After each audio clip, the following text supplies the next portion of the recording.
അടുത്തത് തമാശയാണോ എന്ന് എനിക്കറിയില്ല. എന്ത് തമാശ രൂപത്തിൽ പറയാൻ ശ്രമിക്കുകയാണ്. നമുക്കൊക്കെ അറിയാവുന്നതാണ് നമ്മുടെ നാട്ടിലെ ഗൾഫിലേക്കുള്ള ഒരു കുടിയേറ്റം. കല്യാണം കഴിച്ച് 3-ാം ദിവസം ഗൾഫിലേക്ക് പറക്കുകയാണ്. ഗൾഫിൽ ചെന്ന് കഴിഞ്ഞാണ് നമ്മൾ യഥാർത്ഥത്തിൽ ആ പെണ്ണിൻ്റെ മുഖം തന്നെ കാണുന്നത്. കാരണം ആദ്യ രാത്രിയും കല്യാണ വിരുന്നും ഒക്കെ കഴിഞ്ഞ് 2-3 ദിവസത്തിനകം പറന്ന് ദുബൈയിൽ എത്തിച്ചേർന്നിരിക്കുകയാണ്. അപ്പോൾ പല വർഷങ്ങളായി 3-ാമത്തെ വർഷമാണിത്. ഈ വർഷത്തെ വാലന്റൈൻസ് ഡേയിലും നാട്ടിലെത്താമെന്ന് ഉറപ്പ് കൊടുത്തിരുന്നതാണ്. അപ്പോൾ അറബി ലീവ് കൊടുക്കുന്നില്ല, അതുപോലെ എക്കണോമിയൊക്കെ ഒത്തിരി ഡൗൺ ആയതുകൊണ്ട് പോകാൻ സാധിക്കുകയില്ല. അപ്പോൾ സ്വന്തം ഭാര്യയ്ക്കല്ല, നാട്ടിലെ സ്വന്തം ഭാര്യയ്ക്ക് എഴുത്തെഴുതുകയാണ്. അതായത് ഇവിടെ മോളെ, ഇവിടെ എനിക്ക് സുഖമാണ്, ഇവിടെ എക്കണോമിയൊക്കെ ഒത്തിരി ബുദ്ധിമുട്ടാണ്, എനിക്ക് നാട്ടിൽ വന്നു കഴിഞ്ഞാൽ ഒരുപക്ഷെ തിരിച്ച് ഇവിടെ വന്ന് ജോലി കിട്ടുമോ എന്ന് എനിക്ക് അറിയത്തില്ല. അതുകൊണ്ട് ഈ വാലന്റൈൻസ് ഡേക്കും എനിക്ക് വരാൻ പറ്റുകയില്ല. അതുകൊണ്ട് ഈ കത്തിനോടൊപ്പം 3 മാസമായി ശമ്പളം കിട്ടിയിട്ട് അതുകൊണ്ട് ചെക്കൊന്നും അയക്കുവാൻ നിർവാഹമില്ല. അതുകൊണ്ട് എൻ്റെ കയ്യിലുള്ള ഒരു 300 ഉമ്മ ഈ എഴുത്തിനോടൊപ്പം അയക്കുകയാണ്.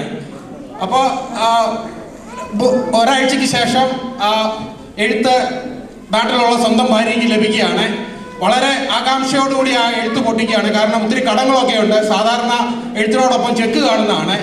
അപ്പോൾ എഴുത്ത് വായിച്ചപ്പോൾ ഇതുപോലെ എക്കണോമി ഒത്തിരി ഡൗൺ ആണ്, 3 മാസമായി ശമ്പളം കിട്ടിയിട്ട് നീ എങ്ങനെയും അവിടെ മാനേജ് ചെയ്യൂ. പുള്ളി അയച്ചേക്കുന്ന 300 ഉമ്മയാണ്. അപ്പോൾ ഒരു 10 ദിവസം കഴിഞ്ഞ് ഭാര്യ ഭർത്താവിന് തിരിച്ച് എഴുത്തയക്കുകയാണ്. ഇവിടെ നിങ്ങൾക്ക് സുഖമായിരിക്കുമെന്ന് വിശ്വസിക്കുന്നു, ആഹാരം നല്ലവണ്ണം കഴിക്കണം, ജോലിയില്ലെങ്കിലും ആഹാരം കഴിക്കണം, ശരീരം ക്ഷീണിപ്പിക്കരുത്. പിന്നെ ചേട്ടൻ 300 ഉമ്മ അയച്ചു തന്നതുകൊണ്ട് ഞാനിവിടെ കുറേയൊക്കെ മാനേജ് ചെയ്യുവാൻ ശ്രമിച്ചു.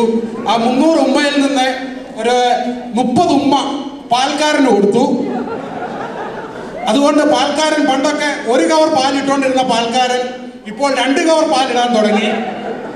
അതുകൊണ്ട് നമ്മുടെ കുട്ടികൾക്കൊക്കെ ഇഷ്ടം പോലെ പാല് കുടിക്കുവാനും അവർ നല്ല ആരോഗ്യവാനും ഇരിക്കുകയാണ്. അതുപോലെ അതിൽ നിന്ന് ഒരു 40 ഉമ്മ എടുത്ത് നമ്മുടെ പത്രക്കാരന് കൊടുത്തു. പത്രക്കാരനും വളരെ സന്തോഷമായി. പണ്ട് മനോരമ മാത്രം ഇട്ടുകൊണ്ടിരുന്ന പത്രക്കാരൻ ഇപ്പോൾ നമ്മുടെ പാർട്ടി പത്രമായ ദേശാഭിമാനി ഫ്രീ ആയിട്ട് ഇടാൻ തുടങ്ങിയിട്ടുണ്ട്. അതുകൊണ്ട് നമ്മുടെ അച്ചുമാമൻ സഹാവിൻ്റെ ഒളിവിലെ ചരിത്രങ്ങളൊക്കെ വായിച്ച് മനസ്സിലാക്കുവാൻ സാധിക്കുന്നുണ്ട്. അതുപോലെ അതിൽ നിന്ന് ബാക്കി ഒരു 60 ഉമ്മ നമ്മുടെ റബ്ബർ വെട്ടുകാരന് കൊടുത്തു.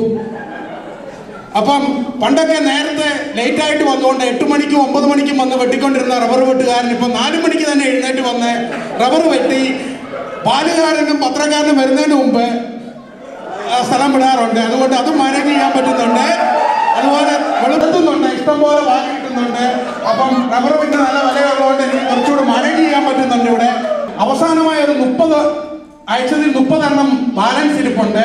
നമ്മുടെ ട്യൂഷൻ സാറിന് അത് കൊടുക്കാമെന്ന് വിചാരിക്കുന്നു. പക്ഷേ അതുകൊണ്ട് മാത്രം അദ്ദേഹം തൃപ്തിപ്പെടുമെന്ന് തോന്നുന്നില്ല. അതിൻ്റെ കൂടെ എന്തെങ്കിലുമൊക്കെ കൊടുക്കേണ്ടി വരും.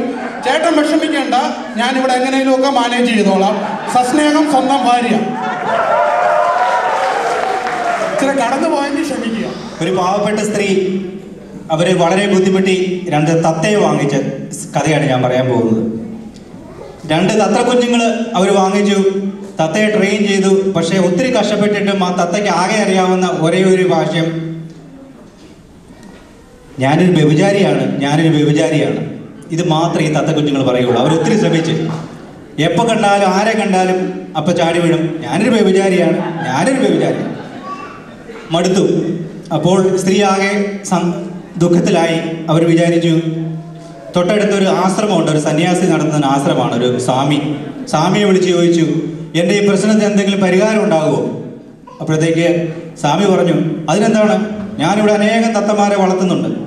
ആ തത്തമാരെയൊക്കെ ഞാൻ പ്രാർത്ഥനകൾ പഠിപ്പിക്കുന്നു, സുഹൃദേവൻ ചെല്ലാൻ പഠിപ്പിക്കുന്നു, നാമം ചെല്ലാൻ പഠിപ്പിക്കുന്നു. അതുകൊണ്ട് ധൈര്യമായിട്ട് നീ ആ 2 തത്തമാരെയും കൊണ്ട് തന്നേക്കുക, ഞാൻ അവരെ 2 മാസം കൊണ്ട് ട്രെയിൻ ചെയ്ത് തരാം. അപ്പോൾ ഈ സ്ത്രീക്ക് വളരെ സന്തോഷമായി. അവർ വിചാരിച്ചു, ഓക്കെ ഞാൻ കൊണ്ട് കൊടുത്തേക്കാം. അപ്പോൾ സന്യാസിയുടെ അടുത്ത് കൊണ്ട് ഈ തത്തകളെ ഏൽപ്പിച്ചു. അപ്പോൾ സ്ത്രീക്ക് വളരെ സന്തോഷമായി, വളരെ ആശ്വാസമായി. കാരണം ദൈവമേ, എൻ്റെ തത്ത വളരെ സ്നേഹമുള്ള 2 തത്തകളാണ്, പക്ഷേ അവർക്ക് മോശമായ ഭാഷകൾ മാത്രം പഠിക്കുന്ന തത്ത. അപ്പോൾ അവർക്ക് സന്തോഷമായി, അവരെ ഏൽപ്പിച്ചു.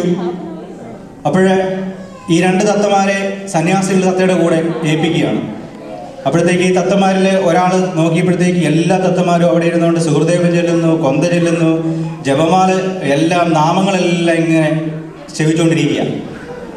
അപ്പോഴത്തേക്ക് അവരെ കാണാനും ഈ രണ്ട് തത്തകൾ ഉടനെ പറഞ്ഞു, ഐ ആം എ പ്രോസ്റ്റിറ്റ്യൂട്ട്, ഞാനൊരു വ്യഭിചാരിയാണ്.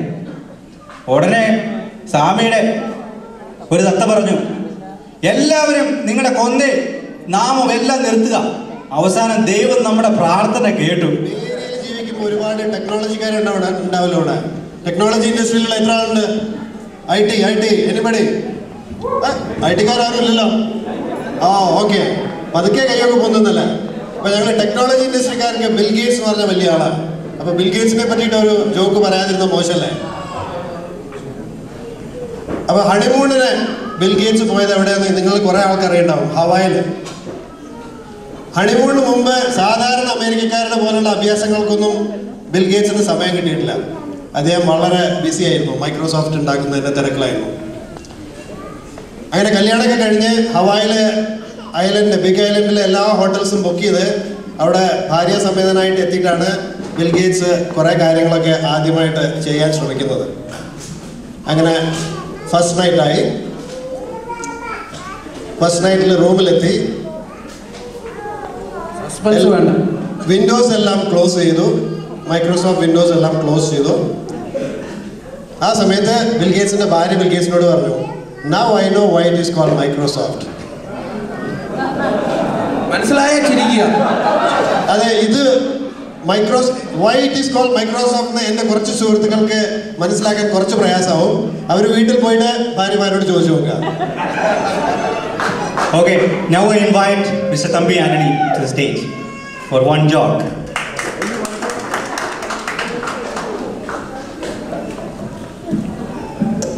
Anyway, thank you for having me here. It's a wonderful. Anyway, ബാപ്പ മോനോട് പറയുന്നടാ, നിന്നെയൊക്കെ മോൻ്റെ ശല്യം കൊണ്ട് മടുത്തിട്ടാ, നിന്നെയൊക്കെ വളർത്തിയ സമയത്ത് 2-4 തെങ്ങ് വെച്ചായിരുന്നെങ്കിൽ എന്ത് നല്ലതായിരുന്നു. ഓ പിന്നെ മട്ടാപ്പാതിലേക്കാ ബാപ്പ തെങ്ങ് വെക്കാൻ പോകും. പിന്നെ ഒരു ഭാര്യയും ഭർത്താവും കൂടെ എന്നും ഭയങ്കര അടിയാണ്. അടിയും നിലവിളിയും മൂത്തിട്ട് നാട്ടുകാരെല്ലാം മടുത്തിട്ട് പള്ളിയിൽ അച്ഛനെ വിളിച്ചിട്ട് മത്തായോട് ചോദിച്ചു, മത്തായി നീ എന്താ ഇങ്ങനെ അടിയും നിലവിളിയും ഭയങ്കര ശല്യമാണ് നിന്നെ കണ്ട്. അപ്പം മത്തായി പറഞ്ഞു, ആദ്യം അവളോട് അടി നിർത്താൻ പറ, അപ്പം ഞാൻ നിലവിളി നിർത്താം. അവിടെ അടി കണ്ടിട്ടാണ് നിലവിളിക്കുന്ന മത്തായി. പിന്നെ അമേരിക്കയിൽ നിന്നൊരു മകന് അപ്പൻ അസുഖം കൂടുതലായിട്ട് നാട്ടിലേക്ക് പോകാൻ പോകണം. അപ്പം പറഞ്ഞു, എനിക്ക് നിന്നെ കാണണം, ഞാൻ മരിക്കാറായി. ഭാര്യ പറഞ്ഞു, നീ ആയാലും ചെല്ലുന്നില്ല, സ്വത്ത് വല്ലതും കിട്ടാൻ ചാൻസ് ഉണ്ടോ എന്ന് അറിയത്തില്ല, നീ ചെന്ന് നോക്കാൻ പോകും. അത് ചെന്നു. അപ്പം പറഞ്ഞു, എനിക്ക് നിന്നോട് കാര്യമായിട്ട് കാര്യങ്ങൾ സംസാരിക്കാനുണ്ട്, എനിക്കിനി അറിയുന്ന ആളില്ല. അപ്പം എനിക്ക് പ്രൈവറ്റായിട്ട് മുറിയെല്ലാം അടച്ചിട്ട് അകത്തുനിന്ന് സംസാരിക്കും. അദ്ദേഹം പറഞ്ഞു, എടാ എനിക്ക് അവിടുന്ന് കുറേ പൈസ കിട്ടാനുണ്ട്. ഓ ഉണ്ടോ?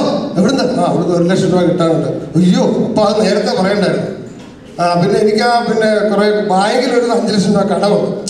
അപ്പം നിങ്ങൾ പിച്ച് പേയും പറയാം. അപ്പം ബോധമില്ല സംസാരിക്കും. അപ്പം എല്ലാം കേട്ട് പുറത്തിറങ്ങിയപ്പോൾ ചോദിച്ചു, എങ്ങനെയുണ്ട്? അപ്പം അപ്പൻ എന്നൊക്കെ പറഞ്ഞു, ഓ അപ്പൻ ഇടയ്ക്കിടയ്ക്ക് ബോധം വരും. ഈ കാശ് കിട്ടുന്ന കാര്യം പറയുമ്പോഴേ. എനിവേ, ഞാൻ അധികം ജോക്ക് പറഞ്ഞ സമയം കളയുന്നില്ല. ഇവിടെ 10:30 വരെയാണ് നമ്മുടെ പിന്നെ ഹോളിൻ്റെ സമയം. Anyway, thank you very much. Thank you. That's it. We are moving. Due to lack of time, we are moving to the next item. Thank you.